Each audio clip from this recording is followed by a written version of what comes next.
Damn, it's been a while. But since 2002, the Naruto series, the Naruto verse, does the Boruto movie count as a Naruto movie or a Boruto movie? Anyways, the franchise has had 11 total movies, with the bulk of them being from Shippuden. Last time, I took an in-depth look at the 3 original Naruto movies, using a boring, lame, out of 10 system. What am I, IGN? Today, we're gonna make an official, canon, factually correct tier list of every Naruto movie ever. And the Boruto one too, because I watched that one too. Let's start by charting the 3 original movies on the tier list. As a quick refresher from the last video, the first Naruto movie, Naruto and the Land of Snow, was actually pretty enjoyable. Though I wouldn't say it's a necessary watch for everyone. She peppers praise Naruto Uzumaki. A tier. The second movie, The Stone of Galel, there's no other way to say it, but it did have a fun location and shook up the formula a little bit. I'm like looking over my notes right now. There's like nothing of substance in this movie. C tier. Lastly is the third and final movie in the OG Naruto's run, Crescent Moon Kingdom. Genuinely a great movie, even if you have no interest in watching any of the filler content at all. I actually recommend it. The prince is basically, he's just doing a socialism now. I don't know how the rest of the ninja world's gonna feel about that. I don't know. We know how the Hidden Leaf Village is with Kuz. S tier. For those of you who don't know, this video is actually a sequel. But you don't actually need to watch the previous video to understand what's happening now. Don't worry. But if you did, that would also be pretty cool. So Crescent Moon will be our barometer, or what a good movie looks like. I do hope it's able to be dethroned from its top spot, but you never know. Anyways, let's talk about our first movie, the aptly named Naruto Shippuden the movie. Genuinely, this movie has one of the funniest openings I've ever seen. It's like, so what happens is that Naruto's like, I'm never gonna die. And then we immediately cut to his funeral. I don't know what it was. I just wasn't expecting that. I will not die!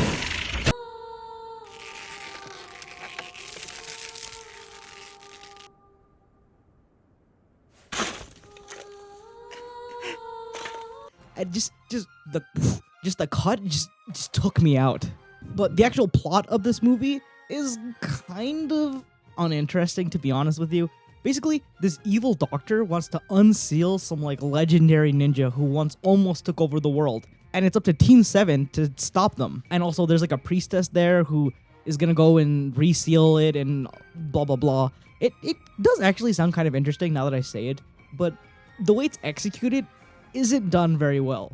Like the actual threat levels of what could happen is not really conveyed really well in the movie. Like this would be like a Madara level threat, right? Like the evil ninja who's being unsealed, we're told, was like the cause of a great ninja war in the past and like brought the world to its knees and like they're like goofing around and stuff like that in this movie. It's not actually a terrible plot. It's just nobody takes anything seriously in this movie. Like, here's my first example. So we're supposed to understand, like, this guy was sealed and he's super strong and anybody could unseal him, who knows? And his grave is completely unguarded. Not a single person guarding this grave of this guy who's been sealed away, right? And just some random group of ninja come in and are like, yeah, we'll unseal him. What? Why is it so easy to do this? And none of the characters in the movie feel like they're taking the situation as seriously as it should be. Because, like, Tsunade tells us, like, yeah, this guy could destroy the world. And, like, everybody's just kind of goofing around, having their little spats with each other. And, like, you know, taking pit stops and stuff. And I'm just like, what are you doing? This guy can destroy the world. Why aren't you taking this seriously? And also the fact that it's only Team 7 who is assigned to this mission. Like, the entire fate of the world is down to one team from one village. That's it. No part of this movie feels like it actually understands its premise. Like, keep in mind, this is the first Naruto movie, so people like Jiraiya and stuff are still alive. But nope, let's just hand it to like Neji and Naruto and Sakura. I'm sure they'll be able to save the world from a like Madara level threat. Even Shizune questions the fact of putting Naruto on this mission, because she's like, listen, the fate of the planet hangs in the balance, okay? Naruto doesn't even have the basics of being a ninja down. Like, sure, he's a very good specialist, but he's not a good ninja. And I'm like, actually, yeah, I actually agree with her. Like, I think Naruto should be on this mission, but I can understand some misgivings with putting him here. You know what I mean? And the enemies in this movie also do that exact same thing, where, like, Naruto attacks them, and they're like, holy crap, Naruto, honestly, you probably would have did a better job if you snuck up on us because we weren't paying attention. And you're like, oh yeah, Naruto really is a bad ninja. Like that's the whole thing with ninjas, right? You don't see them.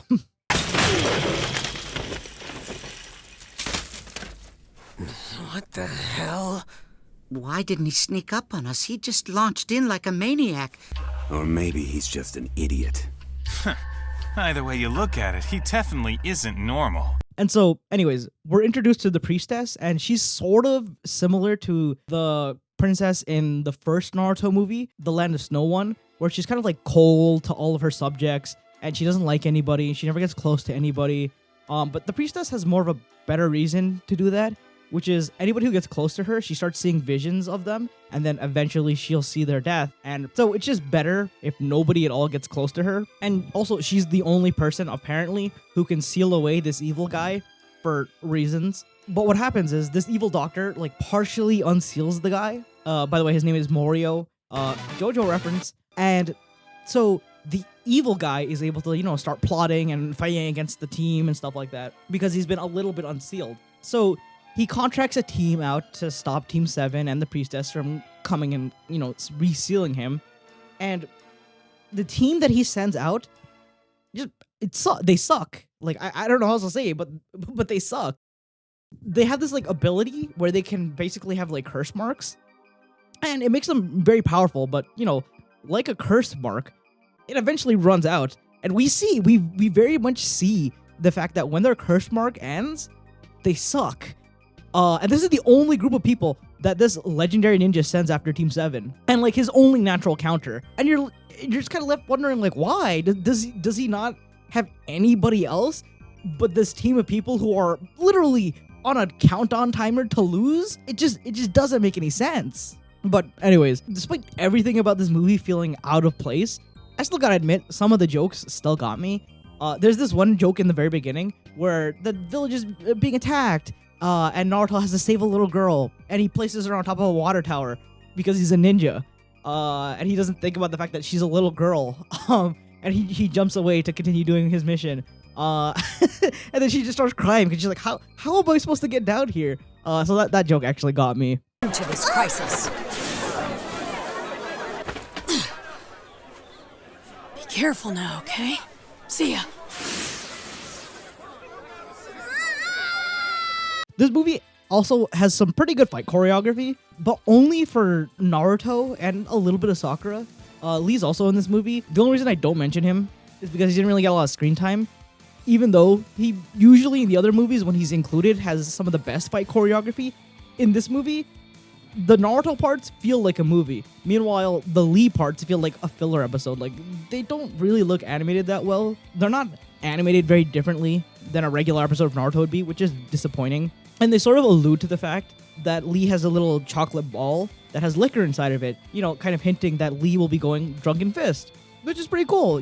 Everybody loves Drunken Fist. It's a cool fighting style, and it's always fun just to, like, see Lee be drunk and act all goofy and all that stuff. But unfortunately, they do nothing with that in this movie. When Lee eats the chocolate ball, it's just used as the win button. Like, he goes, like, fourth gate or whatever, and he's losing. He's like, no, oh no. And then he eats the ball, and then immediately, we don't even get to see any cool fighting or anything like that. He just immediately wins, and you're like, oh, that's it? That's the extent? And then the next scene we see him in, he's just completely normal. And you're like, oh, that's so lame. It just feels like wasted potential. A part of me just can't take this movie seriously with regard to the stakes, as I've stated before, for multiple reasons. But I think the biggest reason for me is Naruto not once uses the Nine Tails, his get out of jail free card. Not once is Naruto ever threatened to the point where he's like, no, I have to dip inside of me and use the Nine Tail energy. No, he just never uses it at all in this movie. And so I'm just left thinking, like, was this guy really that tough if base Naruto could win? You know what I mean? I don't know. All in all, it's kind of just like a mid movie. There's nothing, like, offensively bad about it. B tier. Then of course there's my power. It has to be passed on to the next priestess too. How about it, Naruto? You want to help me with that? You bet!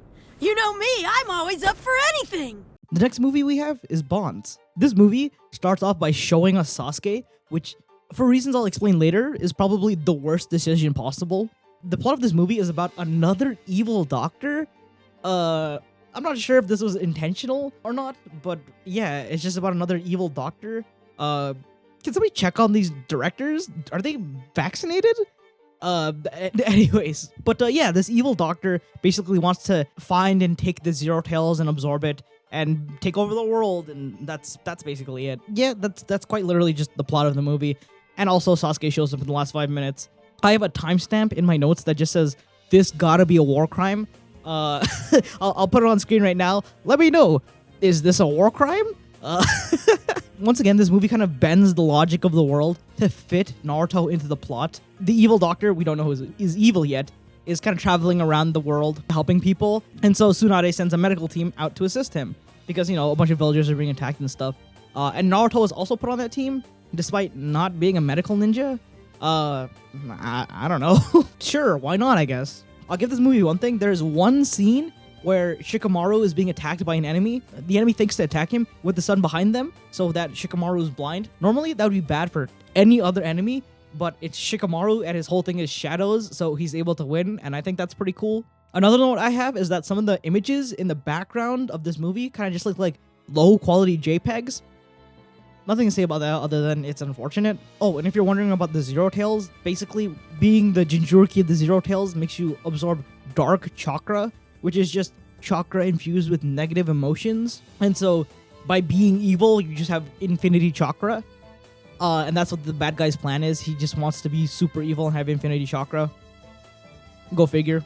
I actually kind of like this aspect of the movie because what they do is Naruto is not able to go Nine Tails because of the fact that him going Nine Tails would activate dark emotions, which in turn would just have the Zero Tails absorb all of the chakra from the Nine Tails anyway. It's actually not a terrible idea for a villain to counter Naruto.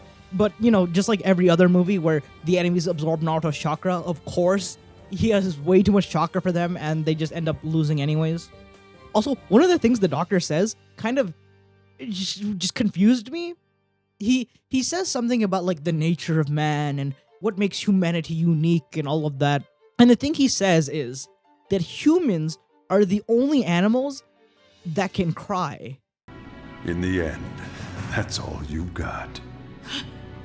Humans are weak. They have no fangs or claws. Their only unique skill is crying. I don't think that's true. I think other animals can cry as well. Maybe I'm wrong. Maybe I'm a big dunderhead. I don't know. Let me know in the comments, but I'm pretty sure other animals can cry. And I feel like the person who would know that would be a doctor of all people, but I don't know. If I'm wrong, let me know, and this movie immediately becomes an S rank. Regardless, doesn't matter. Near the end of the movie, we have no sighting of Sasuke. He shows up for the last like 5% of the movie. There should be no reason he's in the cover, and this movie has no reason to be called Bonds. It's literally just an advertising tactic. They had no reason to put him in this movie. He does nothing. Like, yeah, at the end, he helps Naruto and they win. Yeah, I don't know, man. It just pisses me off. It's just like him and Naruto back to back on the poster. And he's like not in the movie at all. Like, I feel like you could have just made a movie with Sasuke in it and not have done this. I don't understand. There's a couple of cute scenes with Naruto and the doctor's assistant that I really like in this movie. You know, have to add something positive, I guess. Yeah, they're pretty good. This movie does nothing special. It lies to you. Even the Naruto and Sasuke stuff, I wouldn't recommend watching. It's not even, like, cool or fun. They're not even, like, funny together. It's just nonsense. Just straight up nothing. D tier. Get it out. Just erase it from the history, please.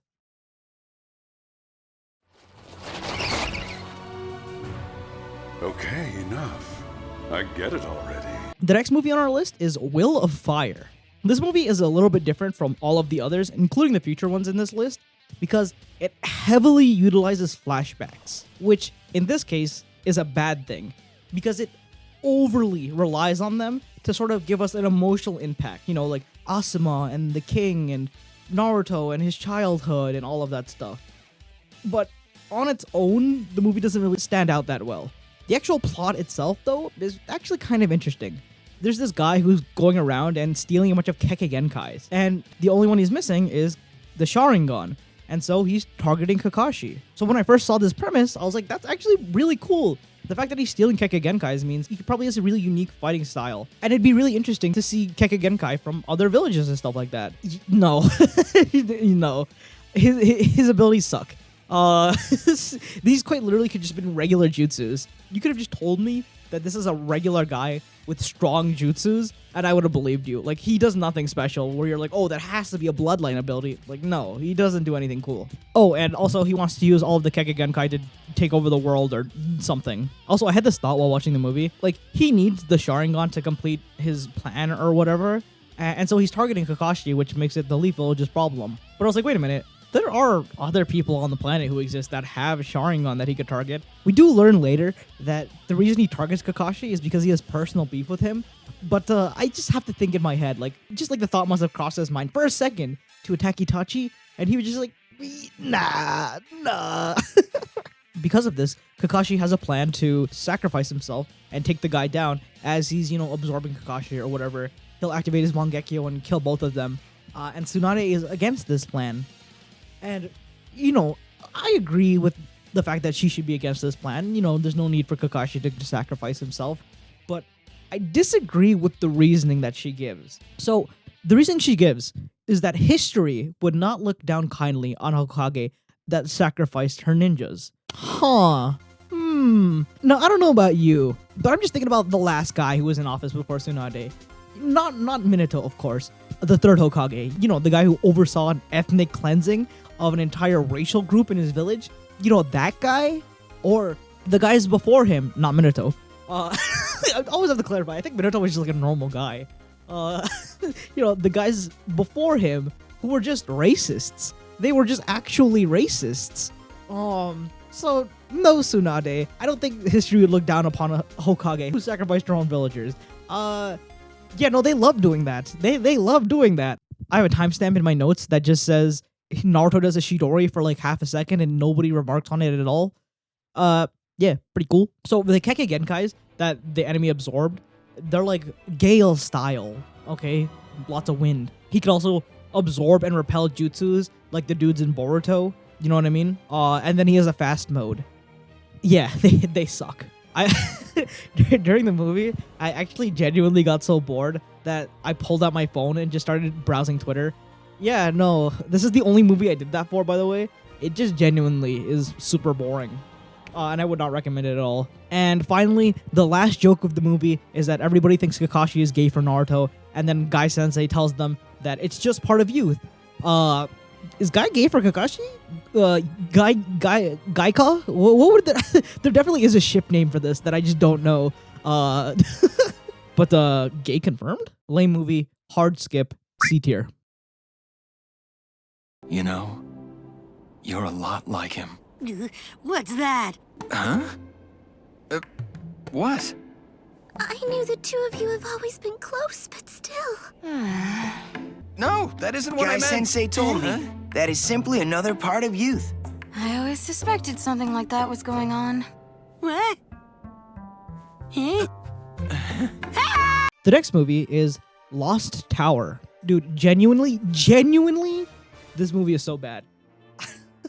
I actually had to take a long break after watching this movie to even think about continuing this video, because I was like, maybe it's just not worth it. Maybe every Naruto movie just sucks. And this is for no reason. Just everything F tier. Why not?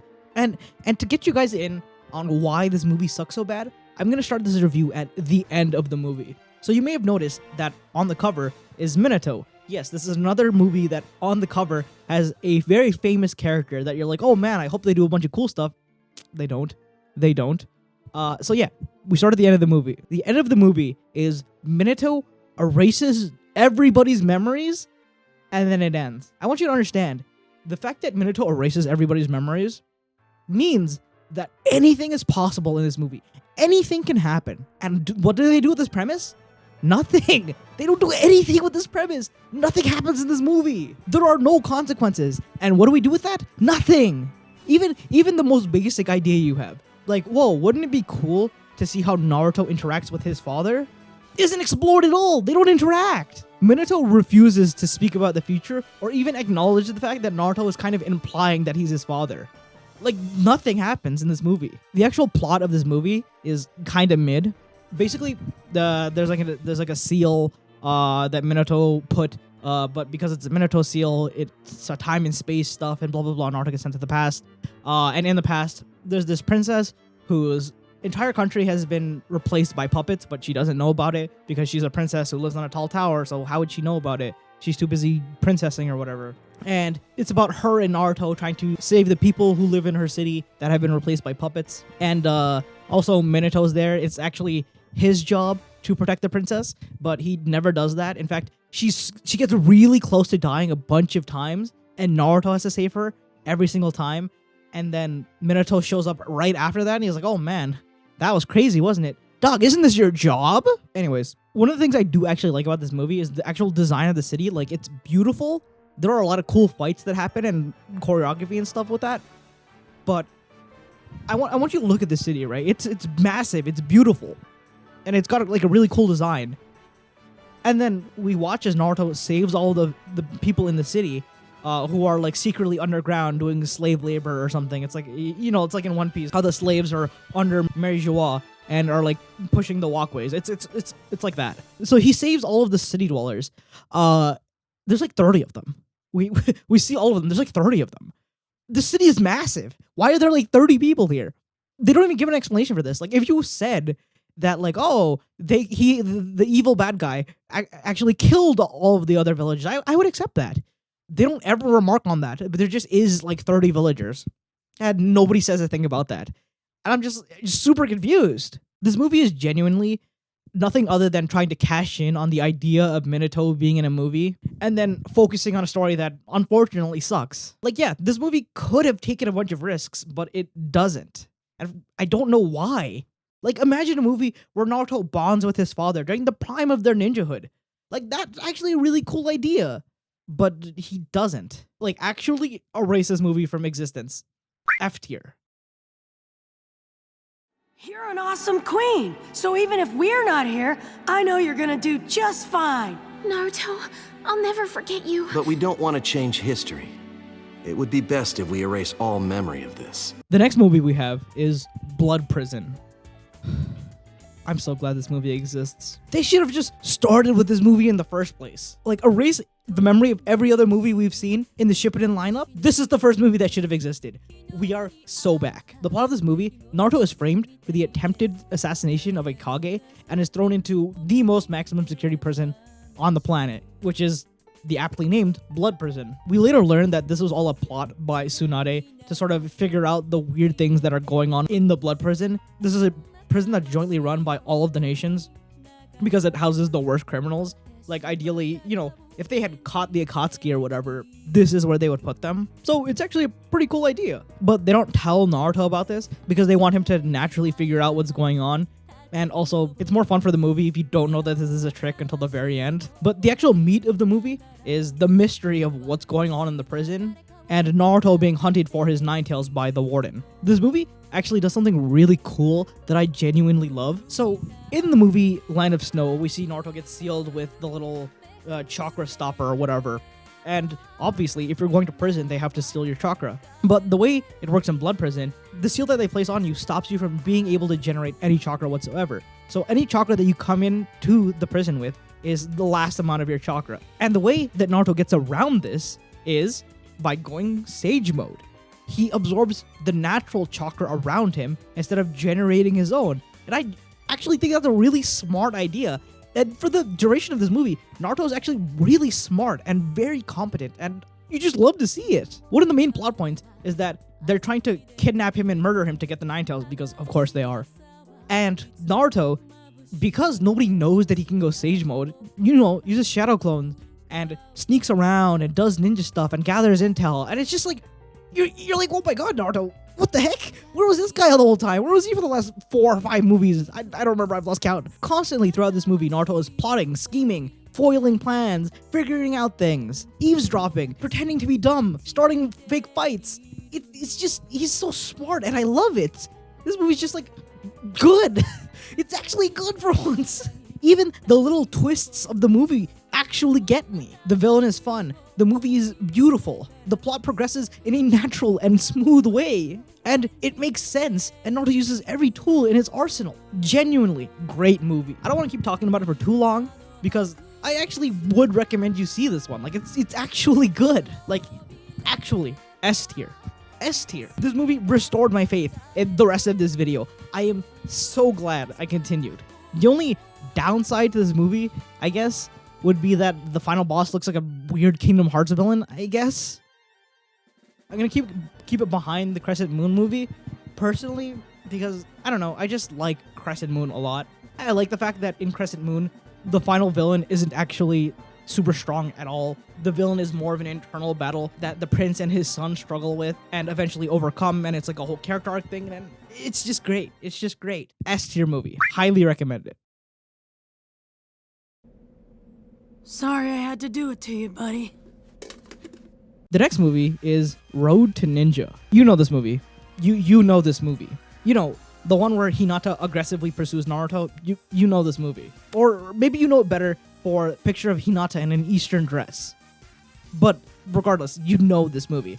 Well, okay, actually that picture isn't from this movie. It's from a filler that connects directly to this movie, but it makes me mad because the filler connects to the movie, right? But the things that happen in the filler contradict events in the movie, and I'm just like, why? Why would you even make the filler in the first place? It doesn't make any sense. Like, you know what's gonna happen in the movie, you have the filler, and then they contradict each other. I don't know why you would do that. But anyways, this is the movie where Naruto and Sakura get sent to an alternate universe. The plot is basically Obito has this, like, jutsu that instead of, you know, going on the moon, it teleports you to an alternate universe.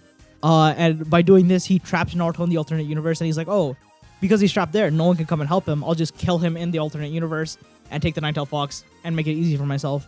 But the only downside with the jutsu is that whoever gets put into the alternate universe, the world is shaped by their deepest desires. And so because of this, in this world, Naruto and Sakura have their desires met. Naruto has his parents. They are alive and genuinely are some of the best scenes in this movie.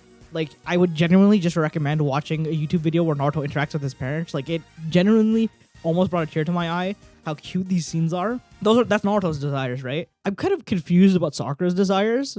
So, Sakura has a fight with her parents in the beginning of the movie, and because of that, instead of Naruto's parents dying, it's Sakura's parents who die. That part makes sense, I guess. But there's a part of this movie that the implications are very, very funny for one reason alone. Sasuke. Sasuke exists in this world, and he's just like a normal guy. He's just straight up a normal guy.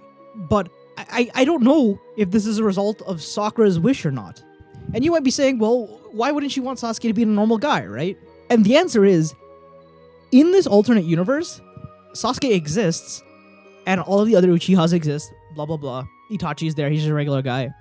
So Sasuke exists, and he's like a player. Like, he loves playing around with girls. And so you're like, wait a minute, why would Sakura wish for a Sasuke who doesn't even pay attention to her? I'm just saying, if you give me the option of living in a world where just the baddest bitch that I had a crush on was a player to me, she was just playing around with a bunch of guys and I was one of them, I'd be like, no, why?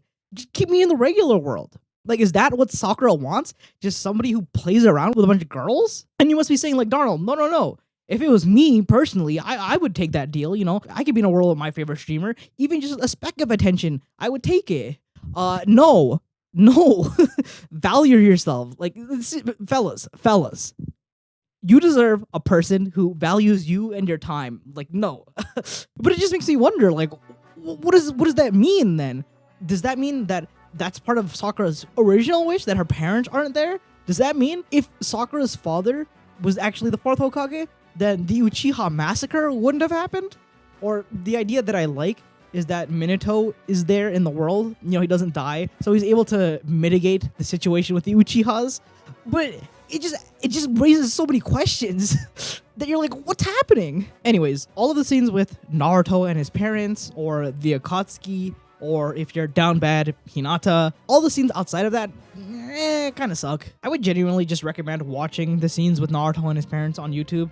They're the best parts of this movie.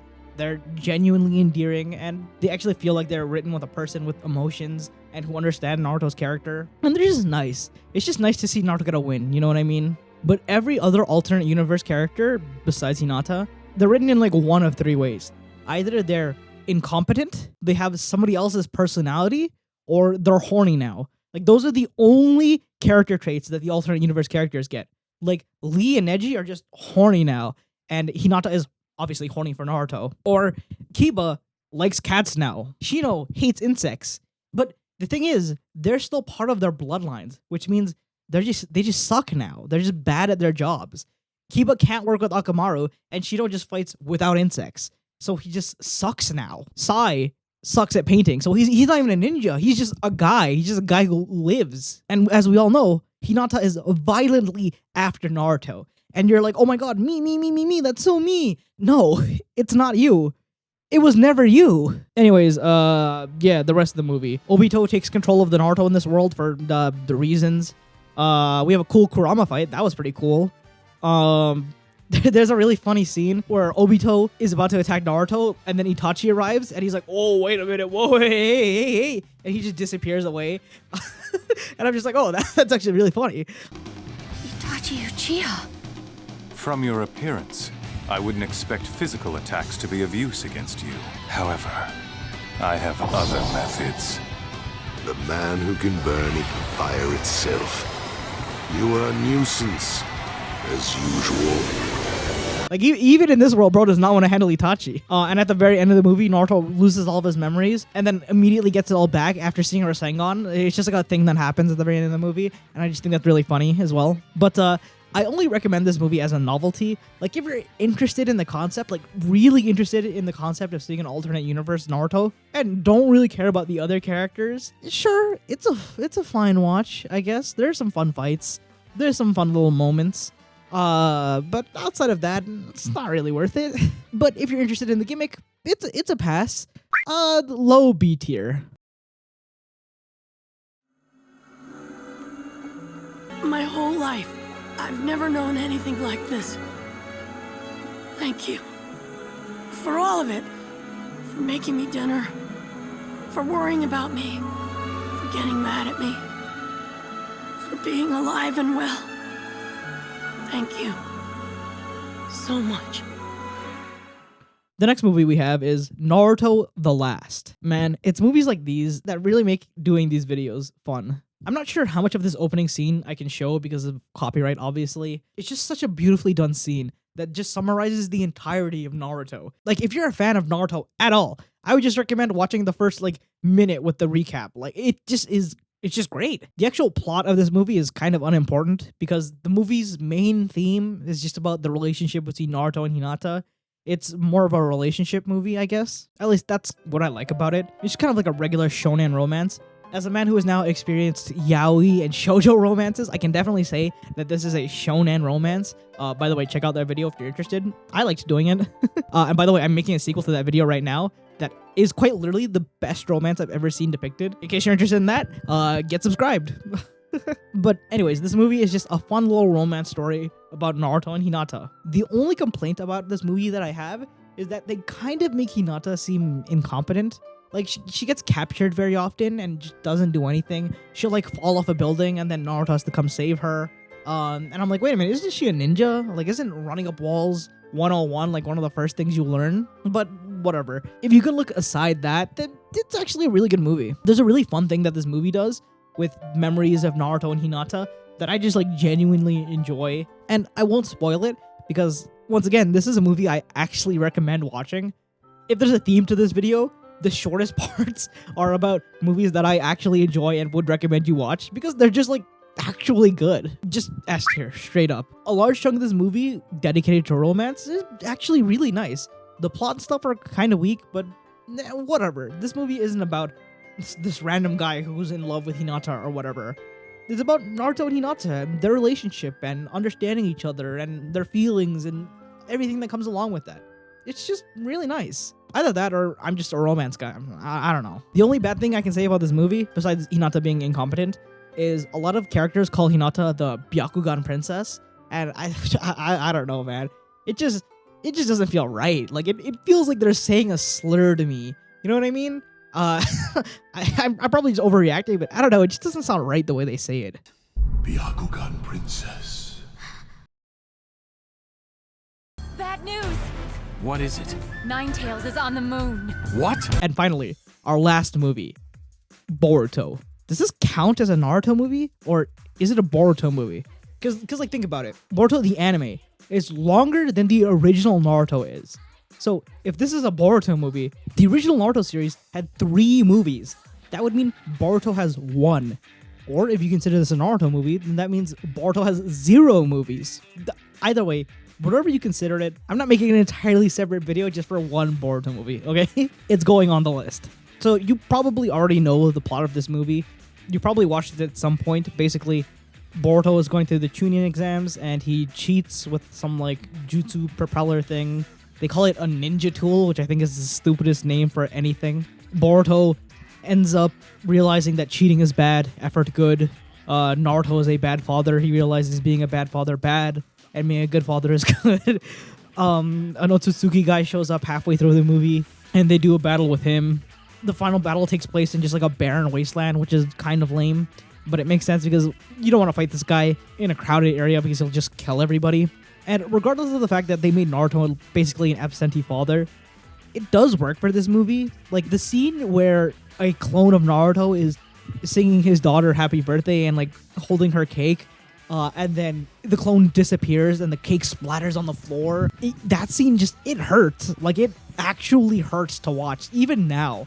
They did a really good job at making us empathize with Boruto. Because like, yeah, like Naruto sucks in this movie.